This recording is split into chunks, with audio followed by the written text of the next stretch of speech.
ॐ श्रीराघवेन्द्राय नमः। ஸ்ரீகுருப்போ நம. ஹரி ஓம். ஓம் ஸ்ரீ ராகவேந்திராய நம. அனைத்து ராகவேந்திர பக்தர்களுக்கும் சைத்ராமனின் பணிவான வணக்கங்கள். ராகவேந்திர குருஸ்தோத்திரத்தில் நாம் முதல் 2 ஸ்லோகங்களுக்கு பொருள் பார்த்தோம். இன்றைக்கு 3வது ஸ்லோகத்தை பற்றி நாம் ஓரளவுக்கு பார்க்கலாம். 3வது ஸ்லோகம் ஸ்ரீராகவேந்திர சகல பிரதாதா ஸ்வபாத கஞ்சத்வய பக்திமத்பிய அகாத்ரி சம்பேதன திருஷ்டிவஜ்ரஹ ஷமாசுரேந்திரோ வதுமான் சதாயம். இதனுடைய டைரக்டான மீனிங் பார்த்திங்கன்னா, தம் பாதங்களாகிய 2 தாமரைகளில் பக்தி உடையவர்களுக்கு எல்லாவற்றையும் நன்கு கொடுப்பவரும், அதாவது சகலமான பிரார்த்தனை நிறைவேற்றுவரும், அகாத்ரி பாபங்களாகிற மலைகளை நன்கு பிளப்பதில் பார்வையாகிற வஜ்ராயத்தை உடையவரும், பூமி தேவைகளில் அதாவது பிராமணர்கள் சிரேஷ்டமாயும் உள்ள இந்த ஸ்ரீ ராகவேந்திரர் என்னை எப்பொழுதும் காப்பாற்றட்டும். அதாவது ராகவேந்திர சுவாமியுடைய திருவடிகளை யார் சதா தியானம் செய்கிறார்களோ அவருடைய பாவங்கள் எல்லாம் இந்திரனுடைய வஜ்ராயம் எப்படி மலையை பிழைக்கிறதோ அப்படி ராகவேந்திர தன்னுடைய பார்வையினாலே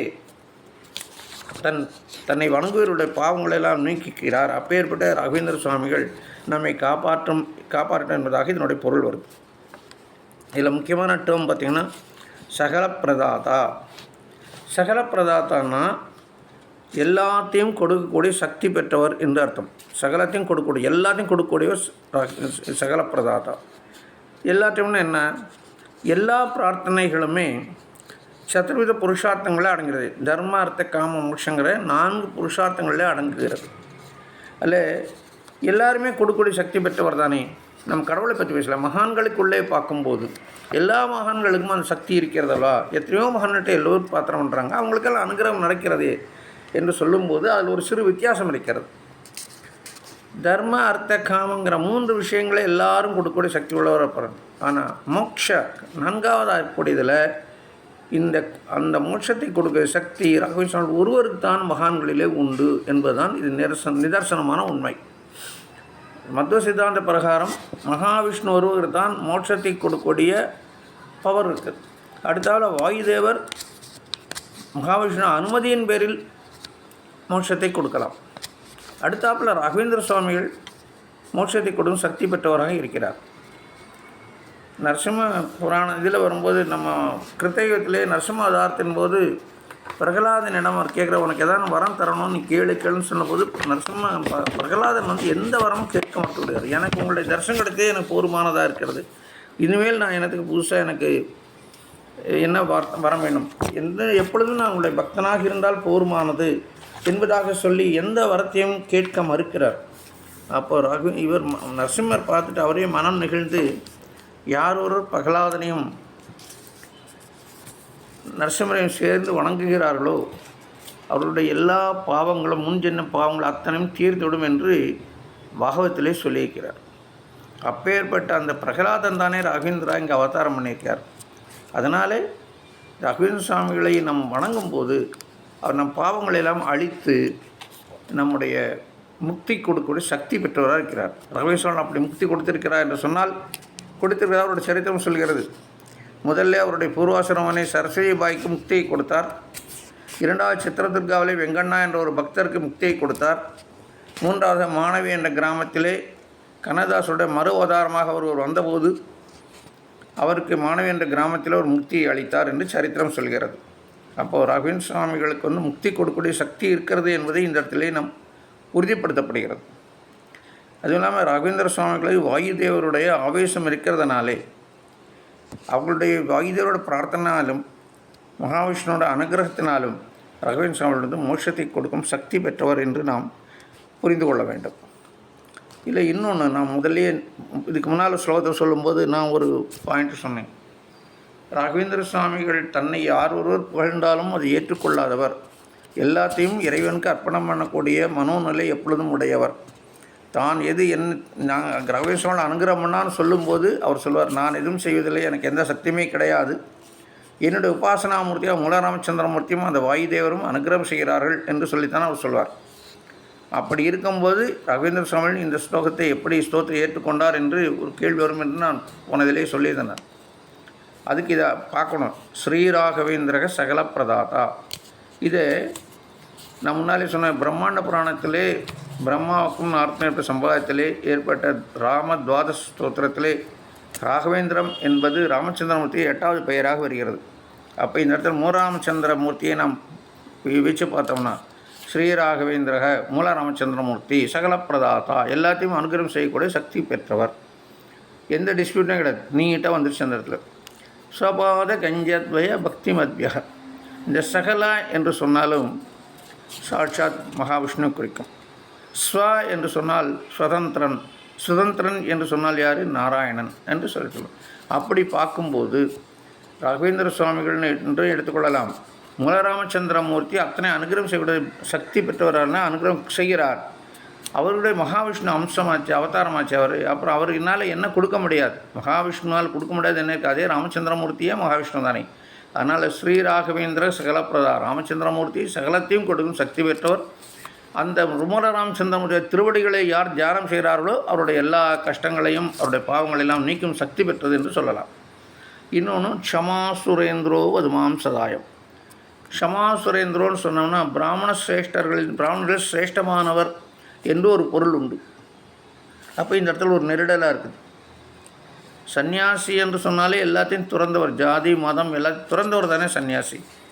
அப்போ அவரை போய் பிராமணர்கள் சிரேஷ்டமானவர் சொல்லும்போது ஜாதியை குறிப்பிடுகிறார்களே என்று ஒரு நெருடல் ஏற்படுகிறது. இந்த இடத்துல அது ஜாதியை எடுத்துக்கொள்ளக்கூடாது. பிரம்மத்தை அறிந்தவர் பிராமணன், பிரம்மஞானிகளில் சிரேஷ்டமானவர் ராகவேந்திரர், அப்படி எடுக்கணும். பிரம்மஞானிகளிலே சிரேஷ்டமானவர். இவர் எப்படி பிரம்மஞானின்னு சொல்ல முடியும்? சாட்சாத் பிரம்மத்தை உணர்ந்தவர். சாட்சாத் வேங்கடநாதனாக இருக்கும்போது அவர் சந்நியாசம் ஏற்க மறுத்த போது மூலராமச்சந்திரே சொல்கிறார் அவருடைய குருவுக்கு, வேங்கடநாதன் சன்னியாசம் ஏற்கொள்ள ராகவேந்திர தீர்த்தர் என்று பெயர் கொடுத்து சொல்லி ராமச்சந்திரமூர்த்தி அவர் பெயர் கொடுக்குறார். அந்த புண்ணியம் பெற்றவர் ராகவேந்திரன். அப்போது மூலராமச்சந்திரமூர்த்தியே சொல்லியிருக்கான்னு சொன்னது கூட சன்னியாசம் ஏற்க மறுத்தவர் வேங்கடநாதர். இவரை சன்னியாசம் ஏற்க சம்மதிக்க வைக்கணும் என்று சொன்னால் நாவன்மைப்படுத்த சரஸ்வதி தேவியை நேரில் வர வேண்டியதாக போய்விட்டது. சரஸ்வதி தேவி பிரத்யட்சமாக தரிசனம் தந்து அவர் பூர்வ வித்தாந்தங்களை எல்லாம் சொல்லி சந்நியாசம் என்பது அவருக்கு விதிக்கப்பட்டது என்பதை சொல்லி எடுத்து சொல்லி அவருக்கு மந்திரோபதேசம் கொடுத்தவர்களும் சன்னியாசம் ஏற்றுக்கொள்கிறார். அப்போது சரஸ்வதி தேவி பிரத்யட்சமாக தரிசனம் செய்தவர், சரஸ்வதி தேவியை நேரடியாக மந்திரோபதேசம் பெற்றவர் ராகவேந்திர சுவாமிகள். வேறு யாருக்கும் அந்த பாக்கியம் கிடைக்கல. அவருடைய குருவுக்கு கூட அந்த பாக்கியெல்லாம் கிடைக்கல, ராகவேந்திரருக்கு தானே கிடைத்தது. அப்போ பிரம்மத்தை உணர்ந்தவர் தானே. அது மாத்திரம் இல்லை, சரஸ்வதி தேவி அனுகிரகம் ஆன பிறகும் அன்று இரவு அதிகாலையிலே ராம கிருஷ்ண நரஹரி வேதவியாசருடைய தரிசனம் பெற்றார். பிரத்யக்ஷ தரிசனம் பார்த்தார் ராகவேந்திர சுவாமிகள். அது மாத்திரம் இல்லாமல் அவர் உடுப்பியில் இருக்கும்போது ஒரு வருஷம் உடுப்பியில் தங்கியிருந்து கிரந்தங்கள் ஏற்றிருந்தார். ஒரு இடம் ஏகாந்தத்தில் இருக்கும்போது உடுப்பி கோயிலில் உடுப்பி கிருஷ்ணனுடைய பிரத்யக்ஷ தரிசனம் கிடைத்தது. அதை ஞாபகார்த்தமாக தான் அவர் தங்கத்திலே அந்த கிருஷ்ண விக்ரம் செய்து என்று பூஜையில் வைக்கப்பட்டிருக்கிறது. அதுக்கப்புறம் மந்திராலயம் வந்தபோது மாஞ்சாலாமுடைய பிரத்யக்ஷ தரிசனத்தை கண்டவர் ராகவேந்திர சுவாமிகள். இவ்வளவு உயர்ந்த நிலையில் இருக்கக்கூடிய ராகவேந்திர சுவாமிகள்னால் பிரம்மத்தை உணர்ந்தவர், பிரம்ம ஞானங்களில் சிறந்தவர் ராகவேந்திரர். பிராமண சிரேஷ்டர்கள் சிறந்தவர்னு சொன்னால் பிரம்மத்தை அணிந்த பிரம்ம ஞானங்களில் சிரேஷ்டமானவர் ராகவேந்திர சுவாமிகள் என்று நாம் பொருள் கொள்ள வேண்டும். இன்னொன்று க்ஷமா சுரேந்திரோ வதுமாம் சதாயம். க்ஷமா சுரேந்திரம் முதல்ல சொன்னேன், பிராமண சிரேஷ்டமானவர் சொன்னேன். இன்னொரு அர்த்தம் என்னென்னா க்ஷமா அசுரேந்திரோ என்று நம்ம பொருள் கொள்ளலாம். அசுரர்களிலே பொறுமை மிக்கவர் தான் இவர் அப்படின்னு சொல்லுவாங்க. அசுரர்களுக்கு எப்போவுமே பொறுமை என்பதே இருக்காது, எடுத்தேன் கவித்தேன் அப்படி இருக்கக்கூடியவங்க. ஆனால் உள்ள பொறுமையாக இருந்தவர் யாருன்னு சொன்னால் பிரகலாத ராஜா. க்ஷமா அசுரேந்திரர்களில் அரசர்களிலே பொறுமையை கடைபிடித்த சிறந்த பக்தர் யாருன்னு சொன்னால் பிரகலாத ராஜா. அப்போ இந்த இடத்துல பிரகலாதன் தான் ராகவேந்திர அவதாரம் பண்ணார் என்பதை மறைமுகமாக இந்த இடத்துல நூலாசிரியர் குறிப்பிட்டு கொடுக்கிறார். ஆனால் க்ஷமா அசுரேந்திரோ வதுமாம் சதாயம் என்று நாம் பொருள் கொள்ளலாம். அதனால் ராகவேந்திர சுவாமிகளுடைய அவருடைய உயர்ந்த ஞானம் தபோ வலிமை இந்த இடத்திலே குறிப்பிடப்பட்டிருக்கிறது. அப்பேற்பட்ட அந்த ராகவேந்திர சுவாமிகளை நாம் எல்லோரும் வணங்கி அவருடைய அனுகிரகம் பெறுவோம் என்றாக நாம் சொல்லி நான் இங்கே இதை உரையை நான் நிறைவு செய்கிறேன். அதுக்கு முன்னால் ஒரு சின்ன ஒரு மகிமையும் சொல்லலாம், சிறப்பாக இருக்குன்னு சொல்கிறேன். பாவங்களையெல்லாம் போக்கக்கூடியவர் ராகவேந்திர சுவாமிகள்னு இந்த சொல்லியிருக்கு. தன் வஜ்ராயம் என்ற பார்வையினாலே ஒரு ஜென்ம கர்மாக்களை எல்லாம் அழிக்கும் தன்மை பெற்றவர் என்று சொல்லியிருக்காங்க. ஒரு சிறந்த ராகவேந்திர பக்தர். அவருக்கு சென்னையில் வசித்து கொண்டிருந்தார். வெஸ்ட் மாம்பலத்தில் இருந்தார். அவருக்கு ஹார்ட் சர்ஜரி, இருதய அறுவை சிகிச்சை நடந்தது. அதுக்கப்புறம் நல்ல ஆரோக்கியமாகி வீட்டிலே தங்கியிருந்தார். ஓய்வு பெற்றிருந்தவர். உத்தியோகத்திலிருந்து ஓய்வு பெற்று வீட்டில் சௌரியமாக வாழ்ந்து கொண்டிருக்கிறார். அப்போது அவங்க குடும்பத்தில் இருக்கவங்கெல்லாம் ஏதோ ஒரு கோயிலுக்கு போகணும்னு சொல்லிட்டு நம்மளே போயிட்டாங்க. இவர் தனியாக வீட்டில் இருக்கார். திடீரென்று அவருக்கு இருதய வலி ஏற்பட்டது. தாங்க முடியல. சுருண்டு மயக்கம் போட்டு விட்டார். யாரோ கவனித்தவங்க பக்கத்தில் இருக்கவங்க பார்த்து உடனடியாக அவரை கொண்டு ஆஸ்பத்திரியில் அட்மிட் பண்ணியிருக்காங்க. His condition was very critical. ரொம்ப மோசமான நிலையில் இருந்தது. உடனே அவன் வீட்டுக்காரங்களே தகவல் சொல்லிட்டாங்க, இந்த மாதிரி அவர் ஹாஸ்பிட்டலில் அட்மிட் பண்ணிருக்காங்க, கண்டிஷன் கிரிட்டிக்கலாக இருக்குன்னு சொல்லி. வீட்டில் இருக்கவங்கெல்லாம் ஓடி வந்துட்டாங்க. எல்லோரும் ஆஸ்பத்திரிக்கு வந்தாச்சு. ஆஸ்பத்திரியில் தான் டாக்டர் சொல்கிறாங்க, கண்டிஷன் ரொம்ப கிரிட்டிக்கலாக இருக்குது, இவர் சர்ஜரியெல்லாம் பண்ண முடியாது, எதுவும் சொல்ல முடியாது, இதுக்கும் நீங்கள் சொந்தக்காரங்களுக்கெல்லாம் தகவல் சொல்லிவிடுங்கன்னு சொல்லிட்டாங்க. அதை நம்பிக்கை இழந்துட்டார்கள். அவரும் அன்கான்ஷியஸாகவே இருக்கார். யாருக்கும் என்ன செய்கிறதுன்னு தெரியல. இல்லை, உறவினர்களுக்கெல்லாம் தகவல் சொல்லியாச்சு. எல்லோரும் வந்திருக்காங்க. அன்று இரவு 3 மணி போல் அவர் ஆஸ்பத்திரியில் இருக்கிற டாக்டர்ஸ் எல்லாம் சொன்னாங்க, இந்த கேஸ் முடிஞ்சு போன கேஸுன்னு சொல்லி அசால்ட்டாக போட்டுட்டாங்க. நாளை காலையில் வந்து தாங்காது, இவருக்கு உயிர் தாங்காது, அதனால் இவருக்கு ட்ரீட்மெண்ட் எதுவும் வேணாம்னு சொல்லிட்டு வார்டில் கொண்டு வந்து பெட்டில் படுக்க வச்சுட்டு அவங்க போயிட்டாங்க. காலையில் 3 மணி போல் அந்த வார்டில் இருக்கவங்களுக்கு யாரோ ஒரு சன்னியாசி ஒருவர் அந்த படுக்கையை நோக்கி போவதாக அவர் பார்க்குறாங்க. அவங்க தூக்க கலத்துறதுனால அவங்க யாரும் கண்டுக்கல. ஆனால் பார்த்தா யார் கணக்கு யாரும் தெரியல. ஆனால் யாரோ சன்னியாசி உள்ளே போகிற மாதிரி தெரியுது. அந்த பெட்டில் படுக்கவருக்கு கூட்டி தட்டி எழுப்புறார் இவர் பெரியவர். என்னாச்சுன்னா அவர் உடனே கண்ணில் தண்ணி விட்டார். அவர் உடம்பு முடியல, ரொம்ப சீரியஸாக இருக்குன்னு சொல்கிறாங்க. அதெல்லாம் ஒன்றும் இல்லை, நல்லா ஆகிடும், ஒன்று ஏன் கவலைப்படன்னு சொல்லிட்டு அவர் கையால் அவருடைய தடவி கொடுக்குறார் ராகவேந்திர சுவாமிகள். எந்திரிச்சு உட்கார் அப்படிங்கிறார். மந்திரத்தை கட்டுப்பட்டால் எந்திரிச்சு உட்காந்துட்டார். ஒரு பிரச்சனையும் இல்லை. அதுக்கப்புறம் நார்மலாக இருக்கார். காலையில் இந்த கேஸ் போயிருக்கும் உயிர் போயிருக்குன்னு எதிர்பார்த்துக்கிட்டு வந்த டாக்டர்கள் எல்லாம் இவர் எழுந்து ஆரோக்கியமாக உட்காந்துட பார்த்துட்டு ரொம்ப ஆச்சரியப்பட்டு போனாங்க. யாருக்குமே நம்பிக்கையே இல்லை. மறுபடியும் கம்ப்ளீட்டாக தரவாக செக் பண்ணுறாங்க. உடல் ஒரு வியாதியிலே ஹிருதய துடிப்பு, ஹிருதயனுடைய ஃபங்க்ஷன் எல்லாம் ரொம்ப சூப்பராக இருக்குது. அவர் சொல்லிட்டார், ரொம்ப ஆரோக்கியமாக இருக்கார், ஒரு ஆபத்தும் கிடையாது, இனிமேல் ஆரோக்கியமாக இப்போ நீங்கள் கூட்டு போங்கன்னு சொல்லிட்டாங்க. ராகவேந்திர சுவாமிகள் பிரத்யட்சமாக வந்து ஒரு தடவை அப்படி கையில் தடவி கொடுத்தோடு சரி. அந்த மாதிரி இன்னொருக்கு முன்னால் ஒரு விஷயத்தில் நான் சொல்லியிருக்கேன். நான் கால் சூம்பி போய் பிறந்த குழந்தை 13 வருடங்கள் வரையிலும் நடக்க முடியாமல் இருந்த அந்த ஆண் குழந்தை மந்திராலயத்தில் சேவை செய்தார்.